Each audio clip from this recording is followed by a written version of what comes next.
बिस्मिल्लाहिर्रहमानिर्रहीम, अस्सलाम वालेकुम। मैं फैज़ान रिजवी और आप मेरे यूट्यूब चैनल और फेसबुक पे देख रहे हैं। आज 4 अप्रैल 2023 है, दिन है जी ट्यूसडे, मंगल का। आज ही का दिन था 4 अप्रैल 1949 जब नेटो का अलायंस बना। इस इत्तेहाद के बनाए जाने का मकसद था सोवियत यूनियन को काउंटर करना। सोवियत यूनियन टूटने के बाद जो भी सरबराहान आए रशियन फेडरेशन के, उन्होंने मुतालबा किया नेटो ममालिक अमेरिका और उसके इत्तेहादियों से कि बस सोवियत यूनियन टूट चुका, अब हम तुम्हें इजाज़त नहीं देंगे कि तुम रशिया को मजीद तोड़ो, इसलिए नेटो के इस अलायंस को फैलाना बंद करो, specially towards east, towards Russia. लेकिन नेटो एक्सपेंड होता रहा। ये आपको नज़र आ रहा होगा कि रशिया की वार्निंग्स के बावजूद, रशिया की दरख्वास्तों के बावजूद, रशिया के मुतालबात के बावजूद नेटो की एक्सपेंशन का सिलसिला चलता रहा टुवर्ड्स ईस्ट। और गुज़िश्ता साल रशिया ने जो स्पेशल मिलिट्री ऑपरेशन का आगाज़ किया यूक्रेन के अंदर, उस ऑपरेशन के कंडक्ट करने की बहुत सारी रीजंस में से एक बड़ी रीज़न ये भी थी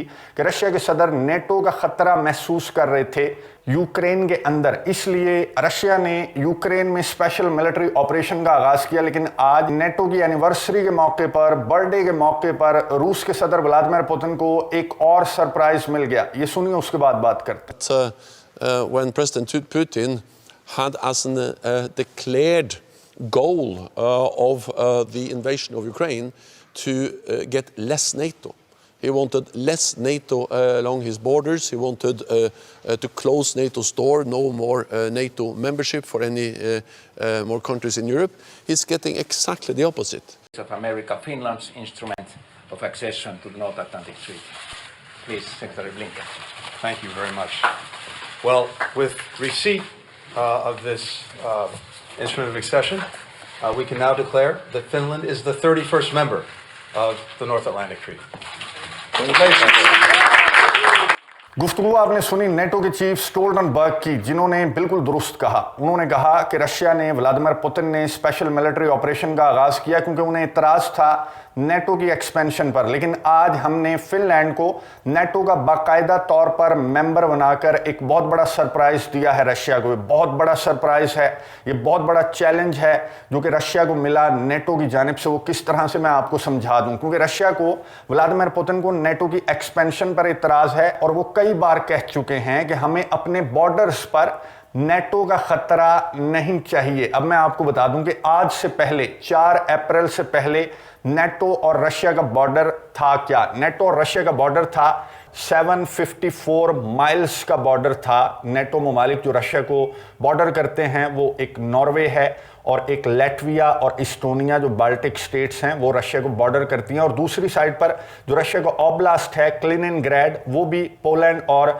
लिथुआनिया बॉर्डर करते हैं। तो कुल मिलाकर 754 माइल्स का बॉर्डर था जो कि नेटो और रशिया आपस में शेयर कर रहे थे। और यही वो बॉर्डर था जिस पर रशिया के सदर व्लादिमीर पुतिन को इतराज़ था कि हमारे बॉर्डर पर हमें नेटो का थ्रेट नहीं चाहिए। इसीलिए उन्होंने यूक्रेन के अंदर जब स्मेल किया नेटो का खतरा, तो फिर ये स्पेशल मिलिट्री ऑपरेशन रूस के सदर व्लादिमीर पुतिन ने कंडक्ट किया। लेकिन आज 4 अप्रैल 2023 को यही बॉर्डर हो चुका है 1584 माइल्स का, क्योंकि आपको मालूम है कि रशिया और फिनलैंड बॉर्डर शेयर करते हैं, तकरीबन 1340 किलोमीटर्स का बॉर्डर शेयर करते हैं। यानी कि ऑलरेडी जो नेटो और रशिया का बॉर्डर था वो डबल से भी ज़्यादा हो गया फिनलैंड के नेटो का मेंबर बनने के साथ। तो एक बहुत बड़ा चैलेंज रशिया के सदर व्लादिमीर पुतिन को मिला कि जिस मकसद के तहत रशिया के सदर ने ऑपरेशन शुरू किया था, वो मकसद पहले से दुगना होकर रूस के सदर व्लादिमीर पुतिन के सामने आकर खड़ा हो गया है। और फिनलैंड का झंडा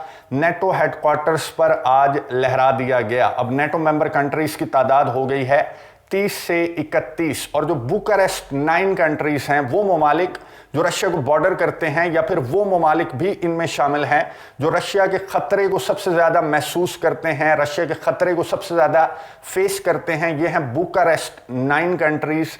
इनकी तादाद हो गई है बुकारेस्ट 10। और एक बहुत बड़ा इजाफा, फिनलैंड एक बहुत पावरफुल, एक बहुत डेवलप्ड, एक बहुत स्ट्रॉन्ग कंट्री है, जिसका इजाफा नेटो के अलायंस के अंदर ऑब्वियसली मैटर करता है। और यहीं पर कहानी ख़त्म नहीं होती। ये तो हैं वर्दी वाले मेंबर्स नेटो के, बगैर वर्दी वाले मेंबर्स मैं आपको कई मरतबा कह चुका हूं कि ज़्यादा ख़तरनाक होते हैं। बगैर वर्दी वाला मेंबर भी इस मीटिंग के अंदर, इस तकरीब के अंदर मौजूद था, जो कि आज नेटो हेडक्वार्टर्स के अंदर एक तकरीब भी है और मीटिंग भी है। यहाँ पर दिमित्रो कुलेबा जो यूक्रेन के फॉरेन मिनिस्टर हैं वो मौजूद थे और उन्होंने इस मीटिंग के आगाज़ से कबल क्या बात की, ये सुनिए, उसके बाद बात करते हैं। I came here to NATO to speed up deliveries of what has already been pledged to Ukraine, primarily artillery ammunition, armored infantry, armored vehicles, personnel armored carriers, everything that Ukraine needs for a successful counteroffensive.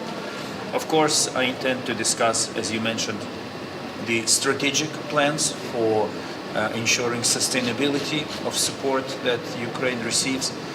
And of course, the third biggest issue that will be in the spotlight today is Ukraine's accession to NATO. And there is no better solution to ensuring Euro-Atlantic security as a whole than membership of Ukraine, eventual membership of Ukraine in NATO. So thank you for having me here, and I'm looking forward to fruitful गुफ्तगू आपने सुनी Ukraine के foreign minister Dmytro Kuleba की। Nothing new, कुछ भी नया नहीं था। दिमित्रो कुलेबा ने कहा कि जिस मदद इमदाद का ऐलान वादा आप हमारे से कर चुके हैं, बराए मेहरबानी वो असलहा गोला बारूद हमें क्विकली पहुंचाना शुरू कर दें। दिमित्रो कुलेबा ने कहा कि डिफेंस प्रोडक्शन, जो भी असलहा गोला बारूद आपने इन फ्यूचर यूक्रेन को प्रोवाइड करना है, उस प्लान को बराए मेहरबानी हतमी शक्ल दे दें ताकि इन फ्यूचर हमें कोई मसला मसाइल फेस ना करना पड़े इस जंग के दौरान। और सबसे बढ़कर दिमित्रो कुलेबा ने कहा कि हम ये समझते हैं कि यूरो अटलांटिक सिक्योरिटी के लिए सबसे अच्छा मंसूबा ये हो सकता है कि आप यूक्रेन को नेटो की मेंबरशिप दे दें ताकि हम तमाम के तमाम जो जत्थे का जत्था है वो रशिया के खतरे से महफूज रह सके। इन तीन मुतालबात का जवाब नेटो के चीफ ने किस अंदाज में दिया, ये सुनिए, उसके बाद बात करते हैं। And I look forward to the meeting later on today where we can discuss how to sustain and further step up the urgent support to Ukraine, both military support but also economic and financial support. But I also look forward to our discussions among allies on how we can develop a more long-term program for assistance, for support, to ensure that Ukraine can move closer to the Euro-Atlantic family, to our alliance, with more interoperability, transition to NATO doctrines, equipment standards, and therefore I also look forward to that allies will now start the development of a multi-year program assistance package for Ukraine. गुफ्तगू आपने सुनी NATO के chief Stoltenberg की, जिन्होंने कहा कि जनाब बिल्कुल फिक्र ना करें, इस मीटिंग के दौरान हम साइडलाइंस के ऊपर डिस्कस करेंगे यूक्रेन की मदद इमदाद। और बहुत इंपॉर्टेंट बात नेटो चीफ स्टोल्टनबर्ग ने की और ये कहा कि हम multi year assistance package discuss करने वाले हैं इस मीटिंग के अंदर यूक्रेन के लिए, यानी कि सालों पर मुहित जो असिस्टेंस पैकेज है वो यूक्रेन के लिए। अब ये नेटो ममालिक जिनके लिए काम ख़त्म हो गया, यूक्रेन का काम यहीं तक था, नेटो का बॉर्डर जो है वो डबल से भी ज़्यादा हो गया। फिनलैंड जैसा एक स्ट्रॉन्ग मेंबर नेटो में शामिल हो गया। यूक्रेन जिस तरह की परफॉर्मेंस यूक्रेन मैदानी जंग के अंदर दिखा रहा है तो बस जॉब डन है। यूक्रेन की जॉब यहीं तक थी, अब पेंशन लगा दी है नेटो ने, अब इसको डिस्कस किया जा रहा है। पेंशन क्या लगा रहे हैं मैं आपको ये बता दूं कि 2022 के अंदर $100 बिलियन से ज़्यादा की मदद इमदाद, असलहा, गोला बारूद, असिस्टेंस नेटो ममालिक की जानिब से यूक्रेन के लिए अहद किया गया कि $100 बिलियन से ज़्यादा की मदद इमदाद हम यूक्रेन को प्रोवाइड करेंगे, जिसमें से 30-40 बिलियन डॉलर्स की इमदाद यूक्रेन को साल 2022 में मिल चुकी है अमेरिका और उसके इत्तेहादियों की जानिब से। कितनी? $40 बिलियन की मदद इमदाद। और अब ये जो पेंशन डिस्कस कर रहे हैं नेटो ममालिक इस मीटिंग के अंदर, वो पेंशन है 500 million Euros per year. 500 million Euros per year जो मदद इमदाद है वो सारा जत्था मिलकर यूक्रेन को प्रोवाइड करेगा और इसको नाम दिया जा रहा है मल्टी ईयर असिस्टेंस पैकेज, यानी कि सालों पर मुहित असिस्टेंस पैकेज यूक्रेन के लिए। इसका क्या मतलब है? इसका मतलब बहुत अच्छी तरह से आपको भी समझ आ रहा होगा, अफगानिस्तान भी है, इसका मतलब सीरिया भी है, इसका मतलब लीबिया भी है, इसका मतलब एक कोल्ड वॉर भी है, इसका मतलब ये भी है कि यूक्रेन से नेटो ममालिक यूरोपियन कंट्रीज थक चुके हैं, इसका मतलब ये भी है कि यूक्रेन की जॉब जो है वो खत्म हो गई और यूक्रेन की पेंशन लगाने को डिस्कस किया जा रहा है नेटो ममालिक की जानिब से। क्योंकि नेटो की मेंबरशिप तो आप भूल जाए ना, फ्रांस के सदर इमैनुअल मैक्रोन ने एक बयान दिया था कि सालों क्या दिहाइयों क्या बहुत अरसा लगेगा, तुम्हें सदी लग जाएगी कि तुम्हें नेटो की मेंबरशिप मिले, क्योंकि नेटो की मेंबरशिप के लिए एक रिक्वायरमेंट है। फिनलैंड जैसे आइडियल कंट्रीज जो हैं उन्हें नेटो की मेंबरशिप मिल सकती है, यूक्रेन को नेटो की मेंबरशिप नहीं मिल सकती। यूक्रेन के अंदर सेपरेटिस्ट मूवमेंट्स चलती हैं, यूक्रेन एक करप्ट कंट्री है, यूक्रेन को नेटो का मेंबर बनाने के लिए दिहाइयों लग जाएंगे, इसलिए वो ख्वाब तो हो गया पुराना। और अगर उन रिक्वायरमेंट्स को मीट भी कर लेता है यूक्रेन, तब तक बहुत देर हो जाएगी, क्योंकि रशिया के स्पाई चीफ ने एक इंटेलिजेंस शेयर करते हुए बताया कि प्लान ये है, नेटो ममालिक का प्लान ये है, अगला मंसूबा ये है कि इन्होंने यूक्रेन को तकसीम करना है, क्योंकि यूक्रेन को इसके कंधे को ये इस्तेमाल करके देख चुके, कोई फायदा नहीं हुआ, रशिया वीक और डैमेज नहीं हुआ। चलो फिनलैंड आ गया नेटो के अलायंस के अंदर, ये एक बहुत बड़ी बात है, इस यूक्रेन जंग की वजह से ही फिनलैंड नेटो के अलायंस के अंदर आया। अब मंसूबा यह है नेटो ममालिक का कि पोलैंड जो है वो वेस्टर्न यूक्रेन को ले जाएगा। हिस्टोरिकली वेस्टर्न यूक्रेन जो है वो पोलैंड का हिस्सा है। और दूसरा हंगरी भी यूक्रेन का एक हिस्सा, ज़करपात्या इसे कहते हैं, वो हिस्टोरिकली हंगरी का है। तो हंगरी का मंसूबा है कि वो भी बहती गंगा में हाथ धोकर जब देखेगा कि रशिया आगे बढ़ता जा रहा है कि जंग खत्म नहीं हो रही, मल्टी ईयर असिस्टेंस पैकेज जो है उसके तहत 500 मिलियन यूरोस जो हैं वो जा रहे हैं, तो फिर ये मंसूबा नेटो ममालिक ने बनाया है कि अगर ये जंग नहीं रुकती, रशिया नहीं रुकता, यूक्रेन के इलाके वापस नहीं करता, तो फिर हम भी बहती गंगा में हाथ धो लेंगे और हिस्टोरिकली जो हमारे इलाके हैं वो हम ले जाएंगे यूक्रेन से, यानी कि यूक्रेन दुनिया के नक्शे से मिट जाएगा। ये मंसूबा है नेटो ममालिक का। मंसूबा ना भी हो, लेकिन सिचुएशन ऐसी नजर आ रही है कि ऑपरेशन चल रहा है, नेटो के अंदर मजीद कंट्रीज आ रहे हैं, नेटो को, यूरोपियन कंट्रीज को यूक्रेन के कंधे से कोई ज्यादा फायदा नहीं हो रहा, बल्कि उनके पैसे जाया हो रहे हैं, उनका असलहा जाया हो रहा है और रशिया अपने ऑपरेशन को लेकर आगे की जानिब बढ़ता जा रहा है। अगर रशिया इसी तरह बढ़ता रहा अपने ऑपरेशन को आगे की जानिब लेकर, तो फिर क्या होगा? अल्टीमेटली पोलैंड अपना वेस्टर्न साइड, और पोलैंड इस जंग के दौरान मुतअद्दिद बयानात पोलैंड की जानिब से सामने आ चुके हैं कि हिस्ट्री तो हम नहीं भूले,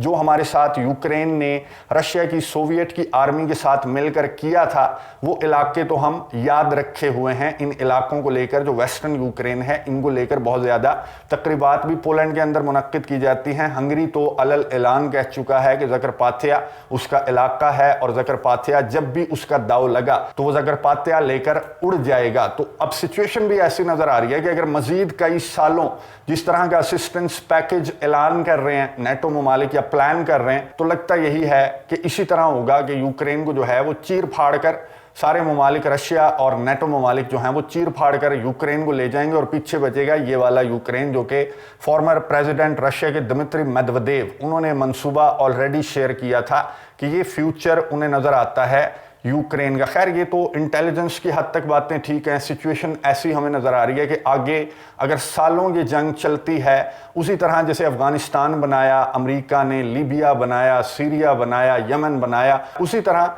यूक्रेन के लिए भी ऐसा सही मंसूबा नेटो ममालिक का नज़र आ रहा है कि तुम फिक्र ना करो, हम तुम्हारी मदद इमदाद जारी रखेंगे, बहुत अच्छा प्लान हमने तुम्हारे लिए बनाया है, पेंशन लगा दी तुम्हारी 500 मिलियन यूरोस पर ईयर। तो लगता यही है इन खबरों को देखकर, इस सिचुएशन को देखकर, इस जंग को देखकर कि यूक्रेन दुनिया के नक्शे पर नहीं होगा आने वाले 5 या 10 सालों। अगर सिचुएशन ऐसी रहती है तो यूक्रेन को मिल बांट कर खा जाएंगे ये ममालिक। लेकिन फिलहाल रशिया के पास क्या ऑप्शन है? फिलहाल रशिया को एक बहुत बड़ा चैलेंज मिल गया नेटो की जानिब से, रशिया का ऑपरेशन भी जारी है, फिनलैंड का एक बहुत बड़ा बॉर्डर भी नेटो के बॉर्डर के तौर पर रशिया के बॉर्डर के साथ आकर मिल गया। तो फिलहाल रशिया की जानिब से जो बयान सामने आया, रशिया ने कहा कि एक तो हम अपने बॉर्डर पर सिक्योरिटी बढ़ा रहे हैं फिनलैंड के बॉर्डर पर, और दूसरा जो कॉन्फ्लिक्ट का रिस्क है वो बहुत ज्यादा बढ़ गया है फिनलैंड के नेटो के मेंबर बनने के बाद। वही बातें जो रशिया फिनलैंड की मेंबरशिप जब अप्लाई की थी फिनलैंड ने, तो इसी तरह की बातें रशिया की जानिब से की जा रही थी। लेकिन आगे क्या,